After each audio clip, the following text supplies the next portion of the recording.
তার জীবনে কখনো ঘটেনি।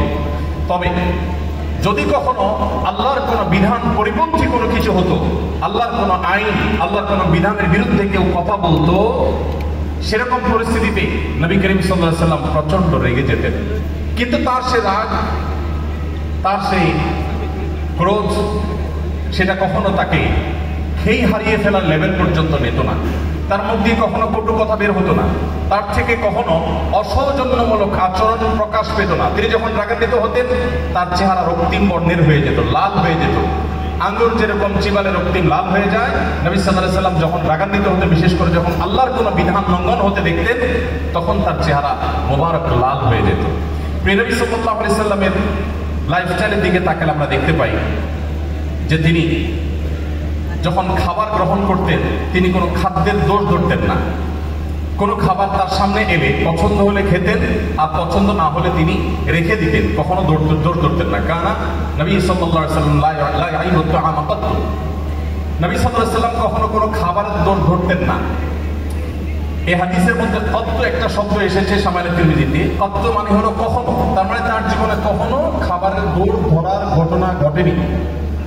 আমরা অনেক মুসলমান আছি, অনেক গুণে গুণান্বিত। আমি জানি না এরকম মুসলমান আমাদের সমাজে কয়জন আছেন।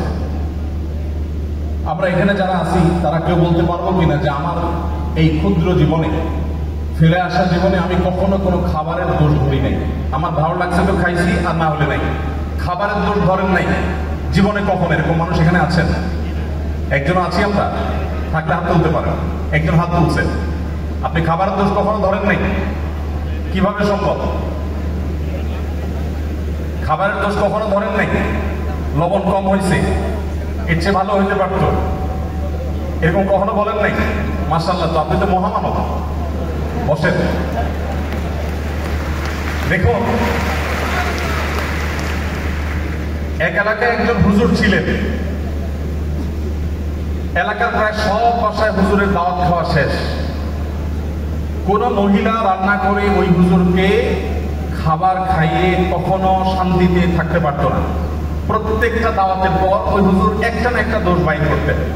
হয় এখানে লবণ একটু কম হয়েছে, না হলে ওখানে হলুদটা একটু কম হয়েছে, কালারটা একটু ত্রুটি আছে, কোনো না কোনো দোষ তিনি ধরতেন। সেই এলাকায় একজন শিক্ষিত পুত্রবধূ এলেন বাহির থেকে।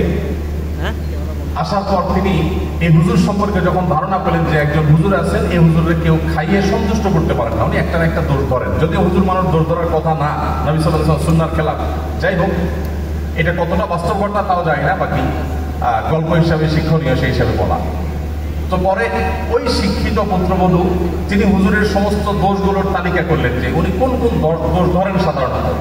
সবগুলোকে নোট করে এমন ভাবে একটা রান্না তিনি দিলেন যে রান্নাতে হুজুরের দোষ ধরার কোনো ফাঁক রাখলেন না, সব পারফেক্ট রাখলেন। এরপর হুজুরকে দাওয়াত দিয়ে খাওয়ালেন। খাওয়ার পরে এবার পুরুষদের দিকে দিয়ে জিজ্ঞাসা করলেন, এবার হুজুরকে জিজ্ঞাসা করো আজকের খাবার কেমন হয়েছে, কমেন্ট করতে বলো। এখন বেচারা হুজুর দেখলেন যে আসলে কোনো কমেন্ট করার জায়গা নেই, তো এবার বললেন যে আসলে এত ভালো ভালো না, এত ভালো ভালো না। তো যে ভদ্রলোক বলেছেন যে আপনি কোনো দোষ ধরেন নাই কখনো, আমি জানি না যে আপনি এই টাইপের কোনো দোষ ধরেছেন কিনা কখনো। যাই হোক, তো আমাদের নবী করিম সাল্লাল্লাহু আলাইহি ওয়াসাল্লাম সাধারণত কখনো খাবারের দোষ ধরতেন না, কারণ মেয়েরা কষ্ট করে রান্না বাড়া করেন। আমরা যদি একদিন এই দায়িত্বটা পালন করি তাহলে আমরা হাড়ে হাড়ে টের পাবো যে রান্না করা এটা কত মজার কাজ। সব ঘরেই পুরুষরা, অনেক পুরুষরাই বা বেশিরভাগ পুরুষরাই চেষ্টা করে মাঝে মধ্যে একটু শখ করে রান্না বাড়া করবেন। আমি একবার রান্না বাড়া করেছিলাম, আমার মনে আছে, তরকারি রান্না করেছিলাম যখন আমি সৌদি আরবে ছিলাম। আমার ফ্যামিলি আমার সাথে ছিল, মিসেস হসপিটালে ভর্তি ছিলেন, তো বাচ্চাদের জন্য আমার মনে আছে আলু এবং ডাল দিয়ে একটা তরকারি রান্না করেছিলাম। দুর্ভাগ্যের বিষয় যে সেই তরকারি আমি ছাড়া পরিবার সদস্যদের কেউ খায় না। বহুত ফজিলত বর্ণনা করলাম, বহুত বোঝানোর চেষ্টা করলাম, বাচ্চারা কেউ সেটা ছুঁয়েও দেখেনি। একজন স্ত্রী উম্মুল মুমিনিন, তার বাসায় আরেকজন স্ত্রীর বাসা থেকে একটা বাটি নিয়ে নবী সাল্লাল্লাহু আলাইহি ওয়াসাল্লামের জন্য খাবার এলো। কাজের মেয়ে যখন খাবারটা নিয়ে আসলো, যে স্ত্রীর ঘরে তিনি ছিলেন, সতীর সুলভ যে ঈর্ষা থাকে সেই জায়গা থেকে তিনি বিষয়টিকে ভালোভাবে নিলেন না, বরং সে মেয়ের হাত থেকে বাটিটা নিয়ে ছুঁড়ে ফেলে দিলেন। বাটি ভেঙে দুই টুকরা হয়ে গেল। এবং খাবারগুলো সব নষ্ট হয়ে গেল। যিনি ছুঁড়ে ফেলে দিয়েছেন তার যুক্তি ছিল, আজ নবী সাল্লাল্লাহু আলাইহি ওয়াসাল্লাম আমার ঘরে থাকবেন, আজকে আমার পালা। যিনি তরকারি পাঠিয়েছেন, খাবার পাঠিয়েছেন, তার ব্যাপারে তার ধারণা ছিল যে তোমার ঘরে যখন যাবে সেদিন তুমি খাওয়াবে, আজকে আমার পালার মধ্যে তুমি কেন খাবার পাঠাতে গেলো? আজকে তো আমি মন ভরে নবী সাল্লাল্লাহু আলাইহি ওয়াসাল্লামকে খাবার খাওয়াবো, আপ্যায়ন করবো, আজকে তো আমার দিন। তো এই জায়গা থেকে তিনি ছুঁড়ে ফেলে দিলেন। নবী করিম সাল্লাল্লাহু আলাইহি ওয়াসাল্লাম নিজে হাতে গিয়ে সেই ভেঙে যাওয়া বাটি কুড়িয়ে নিয়ে আসলেন। এরপর হুবহু একই রকমের আরেকটা বাটি বাসায় ছিল, দেখতে অবিকল একরকম। সেই বাটিটা কাজের মেয়ের হাতে দিয়ে নবী সাল্লাল্লাহু আলাইহি ওয়াসাল্লাম বললেন, তুমি এটা নিয়ে ফেরত যাও, এবং ইশারা দিলেন যাতে ওখানে গিয়ে কোনো কথা না বলা হয়, এখানকার কোনো তথ্য, কোনো ইনফরমেশন, এখানকার যে ভাঙচুরের ঘটনা, এগুলো যেন সেখানে বলা না হয়। তিনি চলে গেলেন। এবং তিনি যাওয়ার পর এবারের দৃশ্যটা আমি যদি আমাদের নিজেদের বেলায় আমি প্রশ্ন রাখি, যে আমাদের জীবনে যদি এমন হতো যে আমাদের স্ত্রী, আমাদের সহধর্মিনী এরকম একটি কাজ করেছেন, যে আরেক জায়গা থেকে বাটি ভর্তি তরকারি এসেছে, খাবার এসেছে, এটা ছুঁড়ে ফেলে দিয়েছেন এবং এটা ভেঙে টুকরা টুকরা হয়ে গেছে। ওই মেয়ের সামনে কিছু বললাম না, একটা ভালো বাটি দিয়ে তাকে ফেরত পাঠিয়ে দিলাম। যার কাছ থেকে এসেছে তিনি মনে করলেন যে বাটি দিলাম সে বাটিতে চলে আসছে, হয়তো খাবার রেখে বাটিটা পরিষ্কার করে দিয়ে দেওয়া হয়েছে, কোনো ঝামেলা করাটা ভালো কথা। কিন্তু বাসায় প্রবেশ করে ঘরে ঢোকার পর স্ত্রীকে আমরা কমের পক্ষে এইটুকু কথা তো অবশ্যই বলতাম যে কাজটা কি ভালো হলো, এইটুকু কথা তো আমরা অন্তত বলতাম যে তুমি কাজটা কি ভালো করলা, কেন ভেঙে ফেললা, এইটুকু তো বলতাম। নবী করিম সাল্লাল্লাহু আলাইহি ওয়াসাল্লাম এই হাদিস নিয়ে ইসলামকে স্টাডি করেন, কোরআনকে তারা পাঠ করেন এবং পড়েন। আমার বিশ্বাস একটা সময় তারা ইসলামের সত্যতাকে খুব সহজে, খুব স্বাভাবিকভাবে উপলব্ধি করতে পারবেন। যেহেতু তিনি একজন সৃষ্টিকর্তা বিশ্বাস করেন, অতএব সৃষ্টিকর্তার কাছে তার আকুতি থাকা উচিত, প্রার্থনা থাকা উচিত, হে মহান সৃষ্টিকর্তা, আপনি আমাকে গাইড করেন, এবং নিজের বিবেক, বুদ্ধি সবগুলোকে উন্মুক্তভাবে তিনি ব্যবহার করে তিনি কোরআনকে, আল্লাহর দ্বীনকে তিনি বোঝার চেষ্টা করা দরকার। এটা যে কোনো ধরনের মানুষের জন্যই প্রযোজ্য, যে আপনি পারিবারিকভাবে যে দ্বীন পেয়েছেন সেই দ্বীনকে আপনি রপ্ত করেন, বুঝেন।